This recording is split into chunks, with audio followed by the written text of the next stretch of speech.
Pluto and Aquarius, I just want to make a more analyzed video of like the actual harmful effects of social media. I think anything in reference to social media is, a lot of it is really interesting. A lot of stuff in reference to social media usually has red coloring. Red to me signifies alert, keeps you like in beta, like just do. You're not thinking. That is perfect capitalism mindset. Social media, how social media is bad for you. Depression and anxiety. Do you spend several hours a day through social media? Spending too long social networking can adversely affect your mood. In fact, chronic social users are more likely to report poor mental health, including symptoms of anxiety and depression. It doesn't take too much thinking to figure out why. Social media lets you see the carefully selected best parts of everyone else's lives, which you then compare to the negatives in your own life. Comparing yourself to other people is a sure path to anxiety and unhappiness, and social media has made this much easier to do. So how do you use social media without causing yourself psychological distress? Session it out, like pretty much. They're saying like half an hour a day instead of 5 hours a day. Cyberbullying, definitely unseen, but it's felt.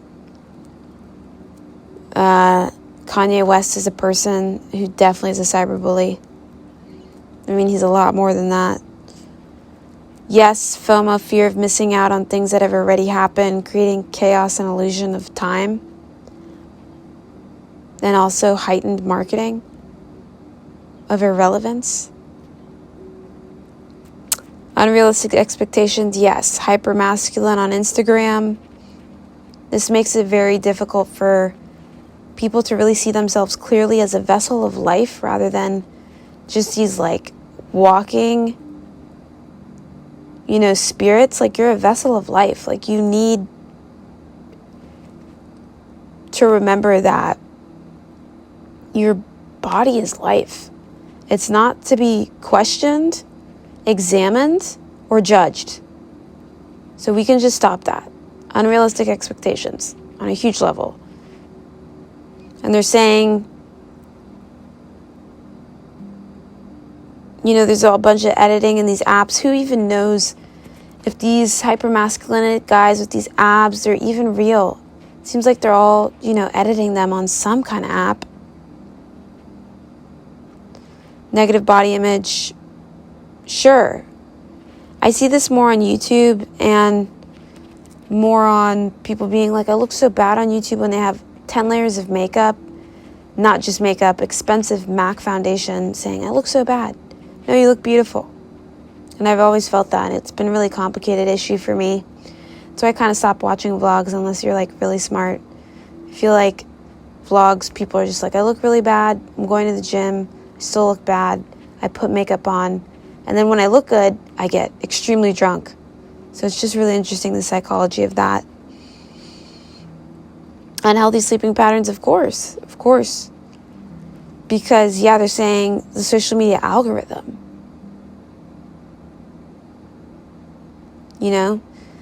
The knowing of, before back in the day, you'd go to like a Beatles show, right? Now, or like go see Duke Ellington at the bar. You know what I mean? And that was the whole big event. For the whole month, we're seeing Duke Ellington at like the El Paso bar, right? The El Paso club. We're getting 2 vodka tonics. Now it's like,